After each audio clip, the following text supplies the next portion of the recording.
यह कहानी एक कुत्ते के बारे में है। उस आवारा कुत्ते के बारे में है जो बिना किसी मेहनत के एक बिंदास जिंदगी जीना चाहता। एक बार की बात है कि एक आवारा कुत्ता था। वो सुबह से शाम तक यहां से वहां भटकता रहता और जो भी उसे खाना मिल जाता उसे खाकर अपनी जिंदगी जी रहा था। एक बार की बात है, एक सुबह उठा और रोज की तरह यहां वहां भटकते भटकते वो काफी आगे निकल गया। काफी दूर जाने के बाद उसे एहसास हुआ कि एक घने जंगल में शामिल हो के अंदर चला गया है। जंगल में कुछ दूर जाने के बाद जब उसने पीछे मुड़कर देखा तो पीछे वापसी का कोई रास्ता उसे दिखाई नहीं दिया। आगे घना जंगल, पीछे जाने का कोई रास्ता नहीं। वो फिर अपनी मस्ती में निकल पड़ा। कुछ दूर जंगल में आगे जाने के बाद उसे एक पेड़ के नीचे एक महात्मा, एक ऋषि तपस्या करते हुए दिखाई दिए। वो उस ऋषि के ठीक सामने जाकर बैठ गया और उनकी प्रतीक्षा करने लगा। ऋषि ने थोड़ी देर के बाद आंख खोली और जब उन्होंने एक कुत्ते को अपने सामने देखा तो बड़े आश्चर्य में उन्होंने पूछा, तुम कौन हो और यहां क्यों बैठे हो? कुत्ते ने कहा, भगवान, मैं अपनी जिंदगी से तंग आ गया। मैं अपनी जिंदगी नहीं चाहता। या तो आप मुझे इस जिंदगी से मुक्त कर दें या मुझे कोई ऐसा रूप दे दे जिससे सब पूछे और जिससे सब भयभीत हो और मैं बिंदास अपनी जिंदगी को जी सकूं। उस महात्मा, उस ऋषि ने उसकी बात को सुना और फिर कुछ मंत्र बुदबुदाए और थोड़ी देर में वो कुत्ता एक बाघ में बदल गया। बाघ का शरीर पाकर वो बड़ा खुश हुआ। गर्व महसूस हुआ उसे कि वो एक शक्तिशाली जानवर के रूप में कन्वर्ट हो गया है। लेकिन तभी उसे एहसास हुआ कि बाघ के ऊपर भी एक जानवर है और वो है शेर। बाघ शेर का सामना नहीं कर सकता। उसने उस महात्मा से फिर प्रार्थना की कि भगवान, मैं आपको धन्यवाद देता हूं जो आपने मुझे इस बाघ का शरीर दिया, लेकिन आप मुझे एक ऐसे जानवर में बदल दे जिसके सामने खड़े होने की कोई हिम्मत ना कर सके। महात्मा ने फिर मंत्र पढ़ा और उस बाघ को एक शेर में बदल दिया।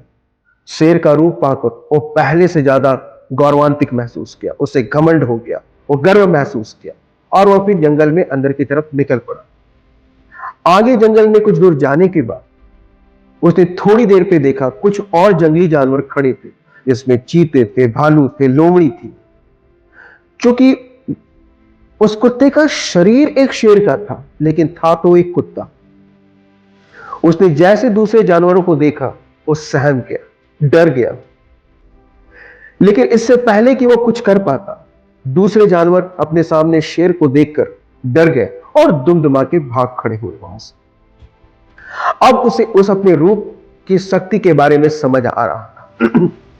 फिर उसने कुछ समय जंगल में बिताए, लोगों पे धौंस जमाना शुरू किया। उस शरीर को पाकर वो घमंड से फूल चुका था। उसे समझ नहीं आ रहा था कि किस तरह से उस महात्मा को धन्यवाद करे। वो जंगल के जानवरों को आदेश देता, दूसरे जानवर उसके आदेश का पालन करते और समय बीत रहा था। लेकिन कहते हैं ना, व्यक्ति का जो स्वभाव होता है, उसकी जो प्रकृति होती है, वो जल्दी बदलती नहीं। कृष्ण ने गीता में भी कहा है, स्वधर्म की बात की। उन्होंने कहा है कि आप शेर का जो रूप कुत्ते का है वो बाहरी रूप है, लेकिन वो आंतरिक रूप से क्या है, वो एक कुत्ता ही है।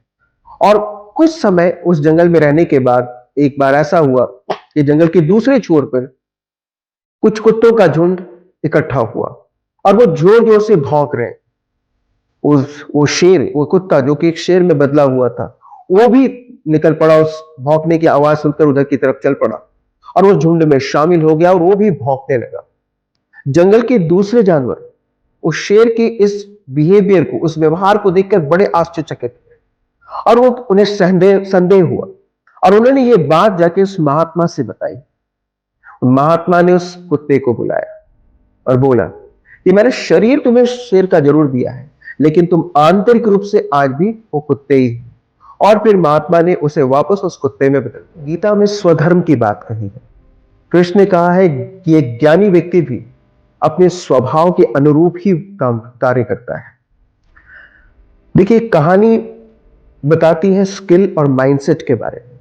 हम कितने भी अपने रूप को बदल दें, कितने भी ऊंचे पद पर क्यों ना चले जाएं, अगर हम आंतरिक रूप से हमारा परिवर्तन नहीं हुआ है, तो हम कितना भी कोशिश क्यों ना कर ले, वो भय, वो सुरक्षा हमारा पीछा नहीं छोड़ती है और हम अपने आप को असहज महसूस करते हैं और फिर सफल नहीं हो पाते।